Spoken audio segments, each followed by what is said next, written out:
Siguro yung nami-miss ko talaga yung tuwing birthday nila, talagang inilalabas ko sila and then pag may mga surprise ako sa kanila, kakain kami together.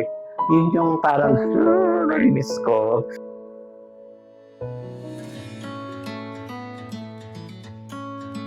Hi, good day. My name is Mar Soriano, aka Mami Dora.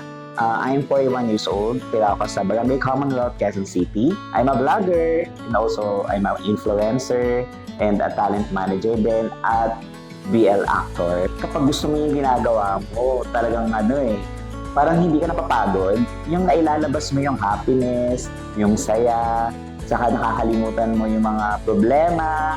Mahilig din ako manood ng mga vlogger. So, kapag napapanood ko sila, yung ako mismo nag-enjoy. So, ganun yung gusto kong mangyari na kapag nakikita nila ako, kapag napapanood nila ako, alam mo yung masaya lang sila, nakangiti lang sila, parang may problema sila after na manood ng mga videos ko. Ay, parang masaya ako, nakangiti ako, yung gano'n.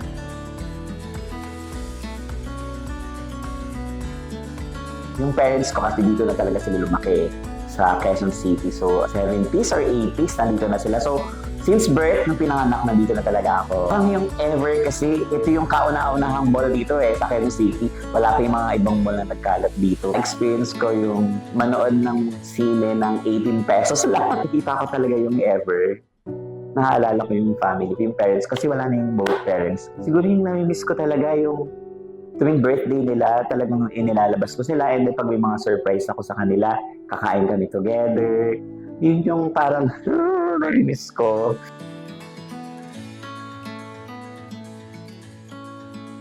Along the way, nasa biyahe ako. Bumaba ako dito sa Ever kasi pagpasok mo pa lang sa front cover walk, as in, ang dami mo nang mabibilad.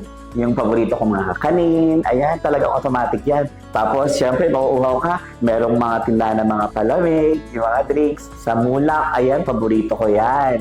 Pag nag-grocery ako, kasi nandyan lang siya automatic yan, bibili talaga ako niyan, paborito ko yan. Yung mga outfit ko na ginagamit ko sa mga show, dito ko rin binibili. Marami naman pwedeng pagbilan, pero nasanay na talaga ako. Pero dito kasi, dahil nakabisado ko na siya, convenient talaga. Like yung 100 pesos mo, makakabili ka na ng top, ng shirts, or sando, or dress. Ang mura lang talaga, as in. Kaya yung mga, dahil makikita doon, kumpleto na.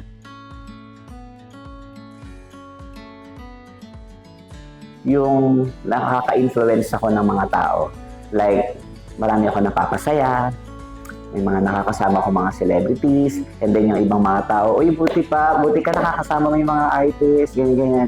So parang for me is fulfillment din yung gano'n na makapagbigay ka ng saya sa kapwa mo. Kapag maglalaro ako sa Tom's World, syempre ang dami rin yung mga naglalaro. So parang nakikita ko silang masaya, parang nakaka-relate din ako sa kanila, okay, masaya rin ako. Ito sa Tom's World, naaalala ko kasi yung pagiging inner child ko na parang yung mga memories na may mga bata na naglalaro. Ako kasi mapamaliit man or malaking bagay, wala kasi sa akin yun. Like parang sa amin sa movie, walang extra, walang small character or small role. Kasi importante yan Kung walang extra, hindi matutuloy ang pelikula, hindi magandang panoorin. Kung ikaw lang mag-isa, di ba? So parang ganun yung happy life na hindi tayo mabubuhay lang tayo lang. So like me, mabubuhay tayo ng kasama natin yung mga tao sa paligid natin na may ngiti at saya. I'm Mar Soriano, aka Mami Dora. I'm certified laking ever. Every day is a happy day!